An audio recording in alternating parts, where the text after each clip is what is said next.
The year was 2347, and humanity had been part of the Galactic Concord for exactly 62 years, though most alien species barely noticed their existence at all, for humans had done something that puzzled every warrior race in the known universe. They had chosen peace when they could have chosen conquest, and this single decision had earned them a reputation that would have made their ancestors laugh with bitter irony: the reputation of cowards. General Victoria Cole stood on the command bridge of the United Earth vessel Relentless, her hands clasped behind her back as she stared at the holographic message floating before her eyes. And the words it contained made her jaw tighten with an anger she had not felt in many years. For King Theron of the Valdari Empire had sent a summons that read more like a demand for surrender than a diplomatic invitation. She was 53 years old, with dark hair that had begun to show streaks of silver near her temples. Eyes carried the weight of 3 decades spent in military service to Earth and her colonies. But those eyes had never shown fear. Not when she commanded troops during the Mars colony uprising, not when she led the defense of Titan Station against raiders, and certainly not now as she read the arrogant words of an alien king who believed humans were nothing more than frightened children hiding in a corner of the galaxy. Captain Daniel Price walked up beside her and read the message over her shoulder, his expression growing darker with each passing moment, until he finally let out a long breath and shook his head in disbelief at what he was seeing. "Can you believe this?" he asked, his voice carrying a tone of frustrated amazement.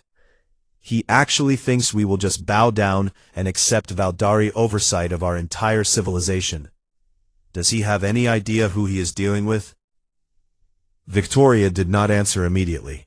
Instead, she continued to study the message, reading between the lines to understand what King Theron truly wanted. And what she found there was simple and ancient and utterly predictable. For the Valdari were a proud species who measured worth in conquest and saw peace as weakness. And they had looked at humanity's 60 years of quiet trade and careful diplomacy and concluded that Earth was ripe for domination. "The Defense Council wants to send a response," Daniel continued when she remained silent. "They are debating what to say, how to phrase our refusal in a way that will not provoke open war. But honestly, Victoria, I do not think words alone will matter to someone like Theron. He respects only one thing: power." Victoria finished his thought, and her voice was quiet, but carried an edge that made Daniel straighten his posture instinctively. "He respects power, and the willingness to use it, and for 60 years we have shown the galaxy neither of those things." She turned away from the message and walked to the main viewport, where the stars stretched endlessly in every direction, each point of light representing countless worlds and species and civilizations that had formed their opinions about humanity based on limited information and comfortable assumptions. Daniel followed her and stood at her side, waiting for her to share whatever thoughts were forming behind those intense eyes. For he had served with Victoria for 15 years and knew that silence from her usually preceded something significant. "The Valdari have conquered 17 star systems," Victoria said finally, her gaze fixed on the distant stars. "They have fought wars for 3,000 years and built an empire on the bones of species who could not resist them. And in all that time, they have never encountered anything like us." "What do you mean?" Daniel asked, though he suspected he already knew the answer. Victoria turned to face him, and there was something in her expression that he had rarely seen: determination, and something else that might have been called fury if it were not so carefully controlled beneath the surface. "They have never fought a species that chose peace, not because they were weak, but because they were terrified of their own strength," she said. "They do not understand what it means to be human, to carry the memory of every war we have ever fought, to know in our blood and bones what we are capable of when we stop holding ourselves back." She paused and looked back at the stars. "The council will debate and negotiate and try to find diplomatic solutions. And I respect that, she continued. But someone needs to go to Korvax Prime and look King Theron in the eye and make him understand something that no alien species has ever grasped about humanity. And what is that? Daniel asked. That our kindness is a choice, Victoria replied, and her voice dropped to barely above a whisper. Our peace is a choice. Our restraint is a choice. Day we choose not to become what our history proves we can become. But if someone forces our hand, if someone threatens everything we love, we will make a different choice, and the galaxy will learn why humans fear war more than any species alive. Daniel felt a chill run down his spine despite the warmth of the bridge, for he had studied human history extensively and knew exactly what Victoria was talking about. The wars that had killed tens of millions, the weapons that could destroy cities in seconds, the atrocities committed by ordinary people when they believed their survival was at stake. You want to go yourself, he said, and it was not a question. Victoria nodded slowly, her decision already made. Someone has to show them, she said, and I would rather it be me than someone who might actually want a war, because the truth is, Daniel, I will do everything in my power to prevent bloodshed, but if prevention fails, I will not hesitate to show King Theron exactly why that was such a terrible mistake on his part. She walked back to the command console and began composing her message to the Defense Council, informing them that she would personally answer the Valdari summons. And as her fingers moved across the interface, Daniel watched her with a mixture of admiration and concern. Do you really think you can change his mind? He asked. The Valdari have been conquerors for millennia. Why would one human woman make any difference? Victoria paused her typing and looked up at him with the ghost of a smile on her face. Because I am not going to argue with him, she replied. I am going to tell him the truth about what humanity really is. And if he is even half as intelligent as his reputation suggests, he will realize that some prey is not worth hunting. And if he is not that intelligent, Daniel pressed, then I will have to educate him, Victoria said simply, and she returned to her message with a finality that told Daniel. The conversation was over.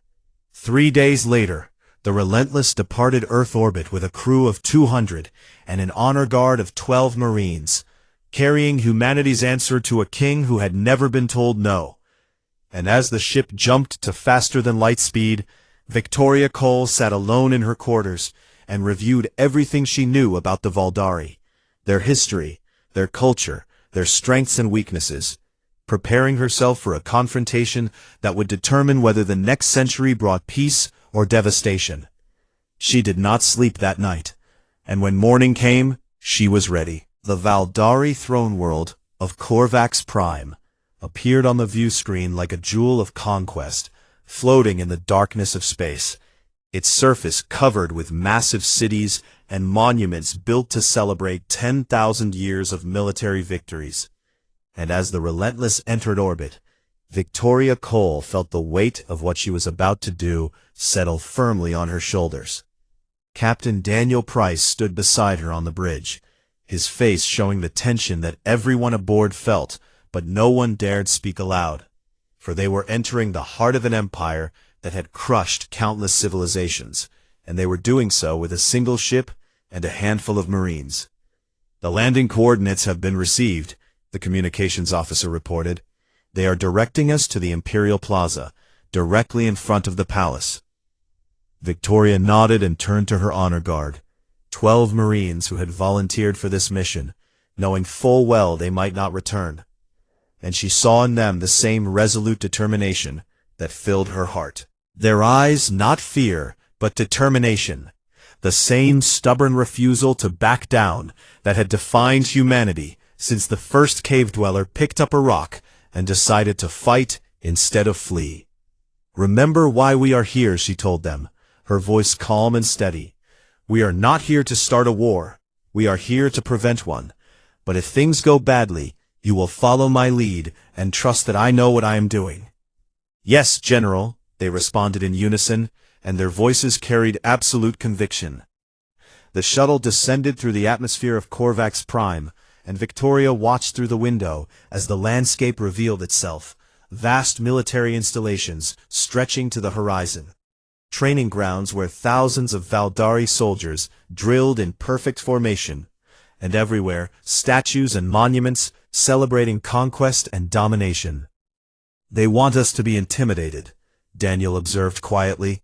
"Everything about this world is designed to make visitors feel small and weak." "They have made a mistake," Victoria replied without looking away from the window. "Because everything I see tells me they have never truly been tested. They have conquered species who could not fight back. And they have convinced themselves that this makes them invincible." The shuttle landed in the Imperial Plaza, and Victoria stepped out first, her boots touching alien soil as she surveyed the scene before her. And what she saw was exactly what she had expected. A grand display of power meant to overwhelm and subjugate before a single word was spoken. The processional avenue leading to the palace was lined with massive statues depicting Valdari warriors standing triumphant over fallen enemies, each sculpture showing a different species brought low by imperial might. And Victoria walked past them without giving them more than a glance, refusing to be impressed by monuments to other people's suffering. Valdari guards flanked the pathway, their armor gleaming in the harsh air. Sunlight, their weapons held ready as if expecting the small group of humans to suddenly attack, and their yellow eyes followed Victoria with a mixture of curiosity and contempt that she felt like heat against her skin. At the entrance to the throne room stood a Valdari official in ceremonial robes, his expression making clear that he considered this duty beneath his station, and he spoke to Victoria in a tone that dripped with condescension. "The king has graciously agreed to receive you," he announced, though many advised him against wasting his time on representatives of such an insignificant species. Victoria smiled pleasantly and walked past him without responding, leaving him sputtering in outrage at her apparent disrespect. And her Marines followed close behind, their faces carefully blank, but their eyes alert for any sign of danger. The throne room was designed to crush the spirit of anyone who entered it. A vast chamber with ceilings so high they disappeared into shadow, walls covered with the banners of subjugated worlds, and at the far end, a throne sitting atop a pyramid of steps that forced all visitors to look up at the king like supplicants begging for mercy. King Theron sat upon that throne like a god surveying insects, his massive form radiating power and absolute authority, his copper-colored scales gleaming under carefully positioned lights. And around him stood his war council, generals who had personally commanded the destruction of civilizations. Victoria walked forward until she reached the base of the steps, and then she stopped and stood perfectly still, her back straight, her chin raised, her eyes meeting the king's gaze without a trace of submission or fear. So, Theron spoke, and his voice rumbled through the chamber like distant thunder. "Earth sends a female to speak for them. How fitting for a species that fears war. I expected perhaps an army, or a fleet, or at least a delegation of your most powerful leaders. Instead, I receive a single woman and a handful of soldiers who look like children playing dress-up." Laughter echoed through the throne room as the Valdari court expressed their amusement at the king's words, and Victoria let them laugh, let them enjoy their moment of superiority, because she knew that laughter would not last much longer. "Your summons spoke of submission," Victoria said when the laughter finally died down, her voice carrying clearly through the vast space. "I am here to inform you that Earth will not comply with your demands. Not now, not ever." The amusement in the room shifted to surprise and then to anger as the Valdari processed the audacity of this small human woman refusing their king to his face, and several generals reached for their weapons before Theron raised a hand to stop them. You misunderstand your position, Theron said, and his voice had grown colder, harder, like stone grinding against stone. Little corner of space for 6 decades. You have no great fleet that we have seen, no conquered territories to prove your strength, no reputation among the warrior races. You are nothing but peaceful traders and frightened diplomats who run from every conflict. He leaned forward on his throne, his yellow eyes boring into her with predatory intensity. The Valdari have fought 1,000 wars, he continued. We have crushed empires that existed before your species learned to make fire. I have personally killed more enemies than your entire military could count. What could you possibly do to resist us? What could one human female say that would change anything about the reality of your weakness? Victoria remained perfectly still through his entire speech, letting his words wash over her like water against rock. And when he finished, she did something that made every Valdari in the room freeze with shock. She began to climb the steps. The guards moved to intercept her, but Theron raised his hand again, curious to spite himself about what this strange human intended to do. And Victoria continued her steady ascent, her boots echoing against the ancient stone with each step she took toward the most powerful ruler in the galactic core. You speak of war as if you understand it, she said as she climbed, and her voice had changed, grown harder, carrying an edge that made even the battle-hardened generals shift uncomfortably. You speak of conquest and victory and the crushing of empires as if these things make you strong. She stopped halfway up the steps and turned to address the entire court, her small human form somehow commanding the attention of every Valdari in the room. Let me tell you what war really is, she said, and there was something in her eyes now that made King Theron lean back slightly on his throne. Let me tell you what humans know about destruction and suffering and the depths to which a species can sink when survival is at stake. The throne room fell completely silent as Victoria Cole prepared to deliver a history lesson that would change everything the Valdari thought they knew about the quiet, peaceful humans who had hidden themselves away for 60 years. She looked up at King Theron and smiled, and there was no warmth in that smile at all. You have no idea what you have awakened, she said softly, but you are about to learn. Victoria stood on the steps of the Valdari throne and looked out at a room full of warriors who had never known true defeat, generals who had conquered worlds and believed themselves to be the pinnacle of military power, and she felt something rising inside her that she had kept buried for most of her adult life.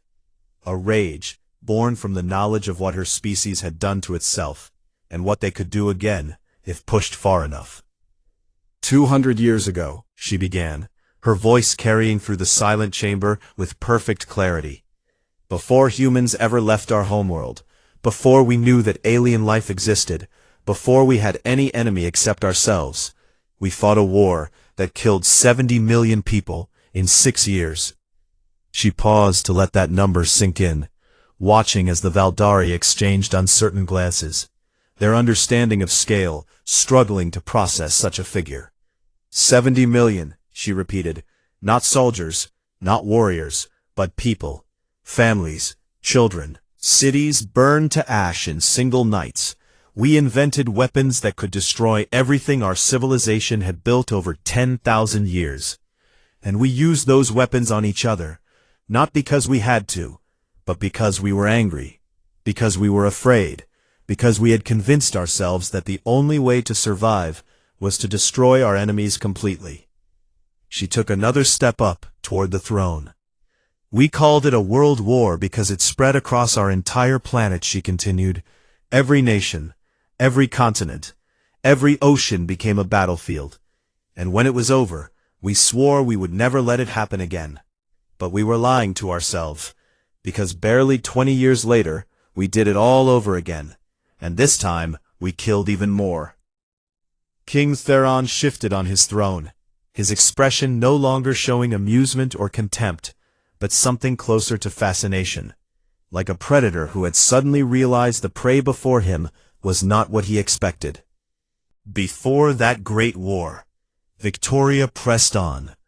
We fought another conflict that killed 20 million people in just 4 years. And in that war, we invented weapons designed to make soldiers drown in their own lungs. We sent an entire generation of young men to die in muddy trenches fighting over a few meters of ground. We watched them be torn apart by machine guns and artillery and poison gas. And we kept sending more, because we could not admit that the killing was pointless. She was climbing higher now, her voice growing stronger with each step. We have fought wars over religion and territory and resources and pride, and sometimes for reasons that made no sense at all, she said. We have committed genocides that wiped out entire peoples. We have enslaved millions of our own species based on the color of their skin. We have burned cities and salted fields and poisoned wells to ensure that our enemies could never recover. She stopped just a few steps below the throne itself, close enough to see the flicker of uncertainty in Theron's yellow eyes. You want to know what makes humans different from every other species you have conquered? She asked, and her voice had dropped to something barely above a whisper that somehow carried to every corner of the vast room. It is not our technology or our tactics or our numbers. It is the fact that we have spent centuries trying to overcome the darkness in our own nature. We know exactly what we are capable of because we have done it all before. Every atrocity you can imagine and many you cannot, we have inflicted upon ourselves. She spread her hands to encompass the entire throne room. Your wars are clean, she said, and there was something almost like pity in her voice. You fight over territory and resources, you accept surrenders and negotiate terms. Your populations survive to be integrated into the empire. Your infrastructure remains intact. You understand war as a tool for achieving political objectives. Her expression hardened. That is not how humans wage war. The silence in the throne room had become absolute. Every Valdari frozen in place as they listened to this small human woman describe horrors that made their own bloody history seem almost civilized by comparison. When humans fight for survival, Victoria continued, we do not stop until the enemy is completely destroyed. We do not accept surrenders because we do not trust them. We do not negotiate terms because we do not believe in them. We burn everything, kill everyone, and salt the earth so that nothing can ever grow there again. She took the final steps until she stood face to face with King Theron, her eyes level with his, despite the difference in their heights. You have conquered species who fought with honor and rules and expectations of mercy, she said. You have never faced an enemy who would sacrifice everything, absolutely everything, to ensure that their children survive. Have never fought a species that would rather destroy itself than submit to domination. Theron stared at her for a long moment, his ancient mind processing what she had told him. And when he spoke, his voice had lost much of its earlier arrogance. You claim to fear war, he said slowly, yet you describe yourself as the most dangerous warriors in the galaxy. Which is the truth? Both, Victoria replied without hesitation. We fear war because we understand it. We understand it because we have lived it. We have lived it because we could not stop ourselves. And now we spend every day of our lives trying to be better than our ancestors. Trying to prove that we can choose peace, even when war would be easier. She leaned closer to the king. But make no mistake, she said, and her voice carried an edge of pure steel. If you threaten our worlds, if you harm our people, if you give us no choice, we will show you what humanity looks like when we stop trying to be civilized.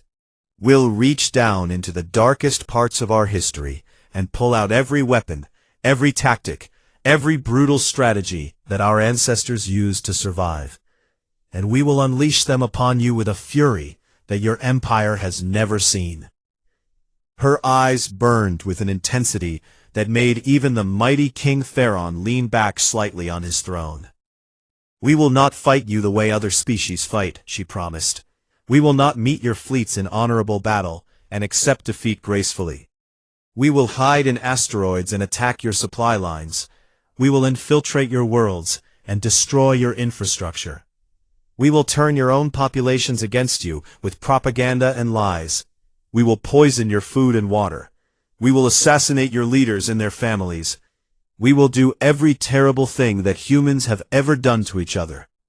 And we will not stop until you are so thoroughly broken that you can never threaten us again. She stepped back, and her voice softened. Fire in her eyes remained. We do not want this, she said. We have worked so hard to become better than we were. We have built a society based on peace and cooperation, and the belief that intelligent beings can resolve their differences without violence.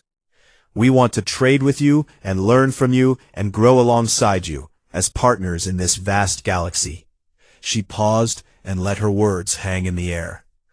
But we will never, ever submit to conquest, she finished. And if you force us to choose between our principles and our survival, we will choose survival. And you will learn why every human child studies the history of our wars, not to celebrate them, but to remember what we must never become again, unless we absolutely have to. King Theron sat in silence for a long moment, his war council looking to him for guidance. And Victoria stood before him, waiting for his response, knowing that the next few minutes would determine the fate of billions. The silence in the throne room stretched on for what felt like an eternity. Every Valdari present, processing the words they had just heard from this small human woman who had climbed their king's steps and spoken to him as no one had dared to speak in 300 years of his reign.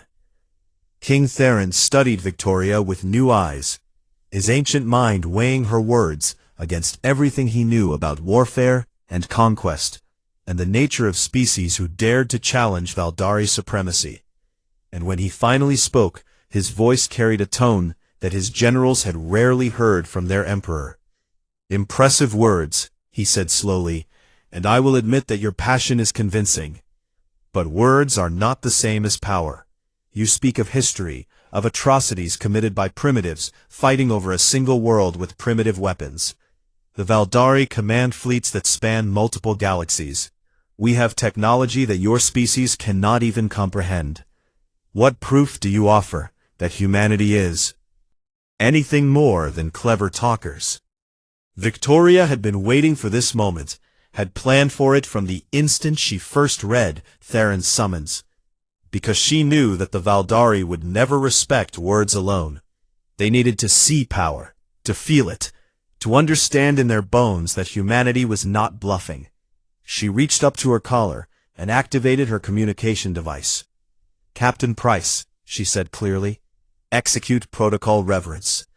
For a moment, nothing happened, and Victoria could see the skepticism growing on the faces of the Valdari War Council, could feel them dismissing her as a desperate bluffer, trying to frighten them with empty threats.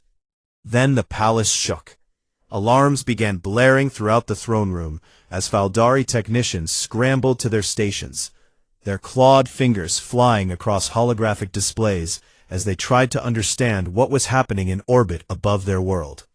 "My king," one of the generals shouted, his voice carrying an edge of panic that seemed impossible from such a hardened warrior. "Ships are emerging from faster-than-light travel. Hundreds of them. They appeared without any warning. Our sensors did not detect their approach." Theron rose from his throne and strode to a massive view screen that flickered to life on the chamber wall, showing the space above Korvax Prime, and what he saw there made his yellow eyes widen with something that might have been the first genuine shock of his very long life. 300 human warships hung in perfect formation around his homeworld, vessels unlike anything the galactic community had ever seen from Earth, not the sleek trading ships and diplomatic transports that humanity had shown the universe for 60 years, but brutal, angular monsters of metal and weapons, ships designed for one purpose only, to destroy everything in their path. "They are heavily armed," another general reported, his voice trembling slightly as he read the sensor. "Data, weapons systems I have never seen before. shields that our scans cannot penetrate. And their formation, it is not defensive. They are positioned for a planetary assault. Victoria walked calmly to stand beside Theron at the view screen, her expression showing no surprise at what she was seeing, because she had known exactly what was coming. For 60 years, she said quietly, we have traded peacefully. We have avoided conflicts. We have let the galaxy believe we were too weak or too frightened to fight. But we were never weak. We were preparing, because we knew that eventually someone would come who saw our peace as an opportunity rather than a choice. The fleet parted on the view screen, and something else emerged from behind them. Something so massive that it made even the largest Valdari warships look like toys. It was a vessel easily twice the size of anything the Valdari Empire had ever constructed. A floating fortress bristling with weapon systems that made the king's military advisors physically step backward from the screen, its hull black as space itself, and covered with devices that hummed with barely contained power. That, Victoria said as she pointed at the massive ship, is the Judgment. We built it in secret over 40 years, constructed in pieces across a dozen hidden facilities, and assembled in the deepest reaches of human space where no one would ever think to look. Its primary weapon is capable of cracking a planet's crust open like an egg. She turned to face Theron directly. We have 4 more like it under construction, she continued, and we have been developing weapons that make the Judgment look primitive. Weapons based on the same principles that our ancestors used to threaten our own extinction, scaled up for use against entire star systems.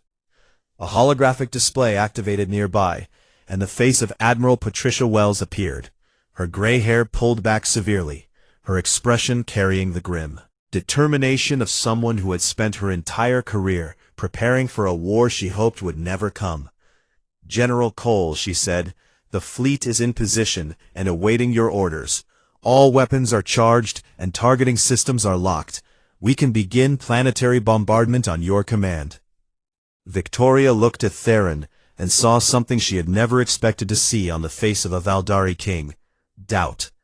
You have a choice to make, she said, and her voice was calm, despite the enormity of what was happening around them. You can accept that Earth is not yours to claim, that humanity will never submit to Valdari rule, and we can part ways peacefully, with no bloodshed on either side. She paused to let her words sink in. Or, you can test us, she continued, and learn firsthand why humans spent 60 years hiding their true strength from the galaxy. Why we chose to be seen as cowards rather than reveal what we had built. Why we fear war so deeply that we would rather be mocked and dismissed than risk starting one. Theron stared at the view screen, where the Judgment loomed over his throne world like a dark god of destruction, its weapons ports glowing with barely contained energy, and he understood with sudden clarity that this human woman was not bluffing, that everything she had told him about her species was true, that humanity had indeed been hiding their nature behind a mask of peace. How, he asked finally, his voice carrying a mix of outrage and grudging respect. How did you build all of this without anyone knowing? Our spies reported that Earth had only a small defense fleet, barely enough to protect your core worlds. Victoria smiled, and it was not a pleasant expression. Your spies saw what we wanted them to see, she replied. They saw trading vessels and research stations and diplomatic shuttles. They saw a species focused on commerce and culture and peaceful expansion. They never thought to look deeper, because they had already decided that we were harmless. She gestured at the fleet on the view screen. Every one of those ships was built in disguise, she explained. Their components manufactured in facilities that looked like civilian factories. Their crews trained in programs that appeared to be merchant marine academies. Their weapons tested in systems so remote that no one would ever investigate the energy signatures. We have been preparing for this moment for 6 decades, while the galaxy laughed at us. She took a step closer to the king. We never wanted to use any of it, she said softly. We built this fleet hoping that we would never have to fire a single shot. that someday it could be decommissioned and turned into scrap metal and forgotten as a relic of human paranoia. But we knew that hope was not a strategy, that peace requires strength to defend it, and that sooner or later someone like you would come along and force us to make a choice. Admiral Wells spoke again from the edge of the room.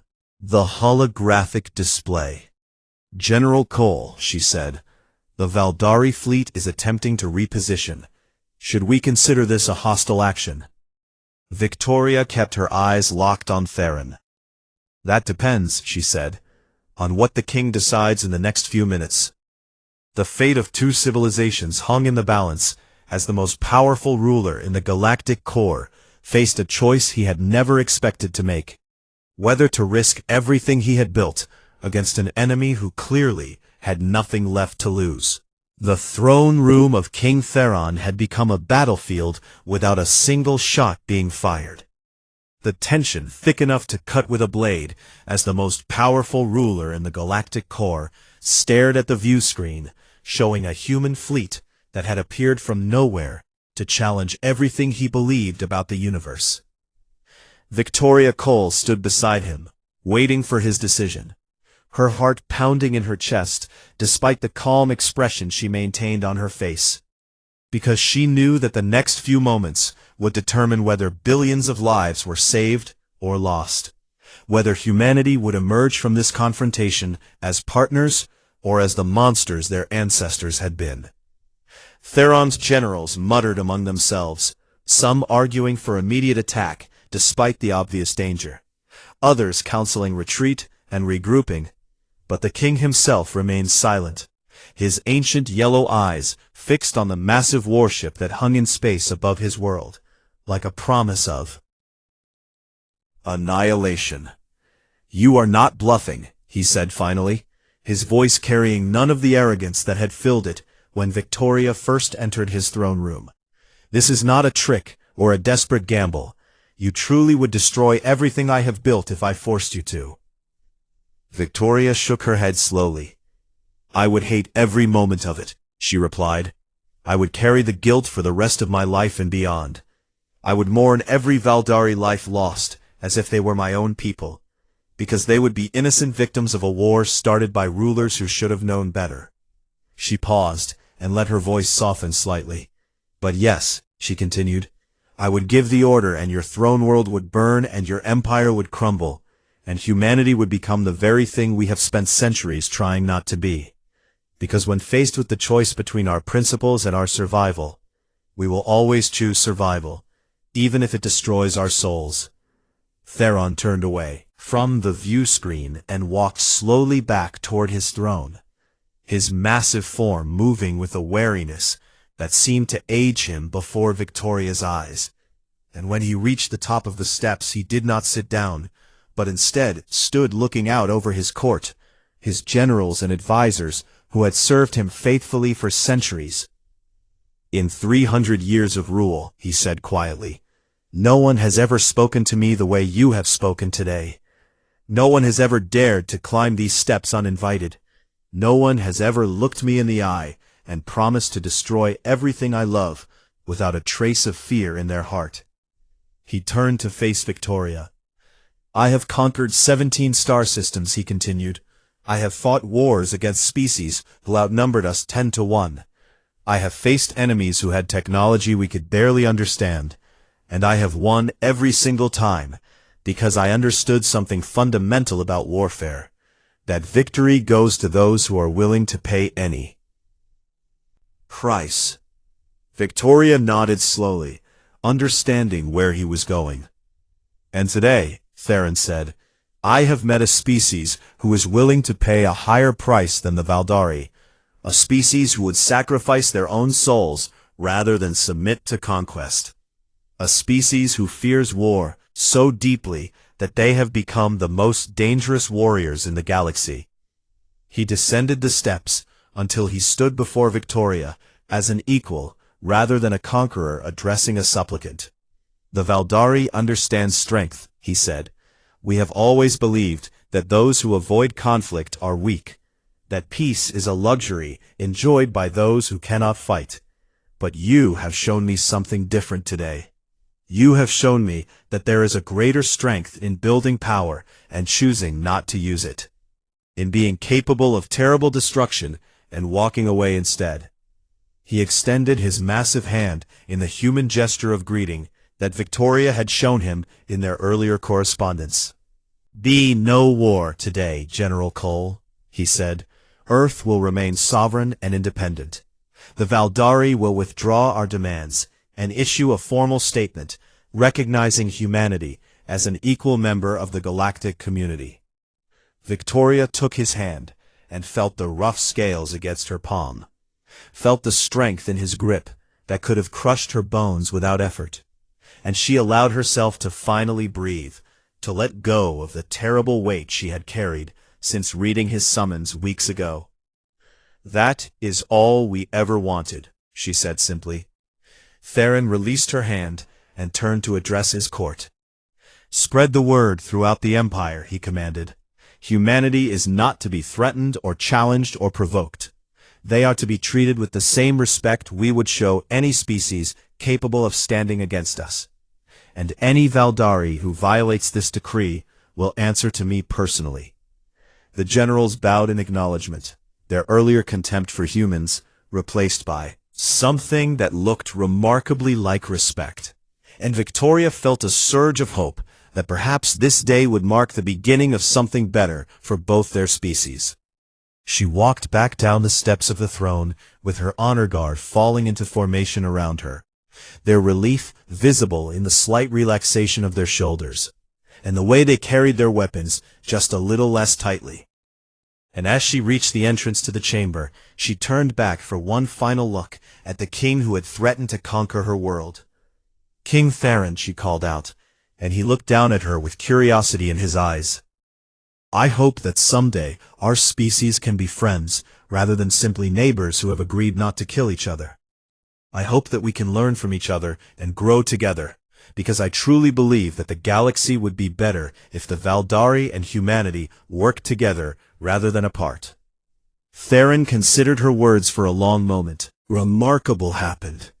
He smiled, showing rows of sharp teeth that would have terrified any other species, but somehow seemed almost warm in this context. "Perhaps we will, General Cole," he said. "You have taught me that I still have things to learn about the universe, and that is a rare gift for someone as old as I am. Perhaps someday I will visit Earth, and you can teach me more about this strange species that fears war so much they became masters of it." Victoria returned his smile and nodded respectfully before walking out of the throne room and into the sunlight of Korvax Prime, a world that had come within minutes of destruction and been saved by nothing more than words and will, and the desperate hope that violence was not the only answer.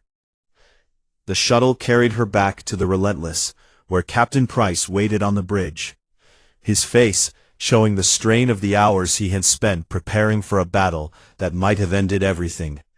And when Victoria stepped onto the bridge, "Command deck," he simply nodded at her with relief in his eyes. Admiral Wells appeared on the communication screen. "The Valdari fleet is standing down," she reported. "They are returning to standard patrol positions, and their weapon systems are powering off. It appears that whatever you said in there actually worked." Victoria walked to the view screen and looked out at the Judgment and the 300 warships that surrounded it. This terrible, beautiful fleet that she had hoped would never have to fire a single shot. "It worked because we were willing to back up our words," she said quietly, "and because we were fortunate enough to face an enemy who could recognize strength even when it came in an unexpected form." She turned to Daniel. "Take us home," she ordered, "and send a message to Earth. Tell them that the crisis is over, and that we have achieved peace.